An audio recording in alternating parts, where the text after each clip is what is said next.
വട്ടംകുളത്തെ കുളങ്ങളുടെ നിർമ്മാണം ഇനി തൊഴിലുറപ്പ് പദ്ധതിയിൽ പൂർത്തിയാക്കും. പഞ്ചായത്തിലെ നശിച്ചുകൊണ്ടിരിക്കുന്ന 7 കുളങ്ങളാണ് ഈ പദ്ധതിയിൽ നവീകരിക്കുക. 2 വർഷം മുൻപ് വാപ്കോസാണ് ഈ കുളങ്ങളുടെ നവീകരണം ഏറ്റെടുത്തിരുന്നത്.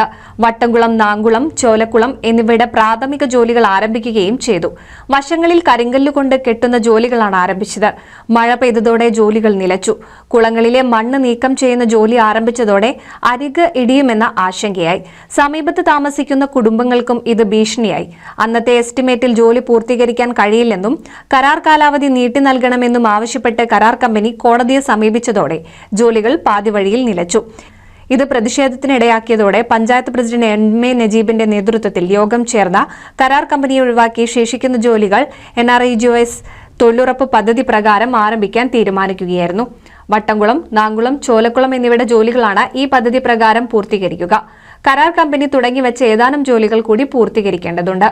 കഴിഞ്ഞ ദിവസം ഈ ജോലിക്ക് തുടക്കമിട്ടു. ഇത് അവസാനിക്കുന്നതോടെ തൊഴിലുറപ്പ് തൊഴിലാളികളെ ഉപയോഗിച്ച് 3 കുളങ്ങളുടെ നവീകരണം ആരംഭിക്കാനാണ് തീരുമാനം. NCV news Edappal.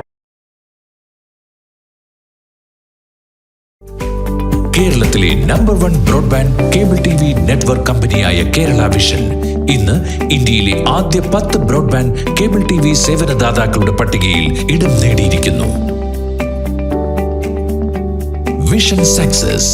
ആഘോഷിക്കാം ഈ അഭിമാന നേട്ടം.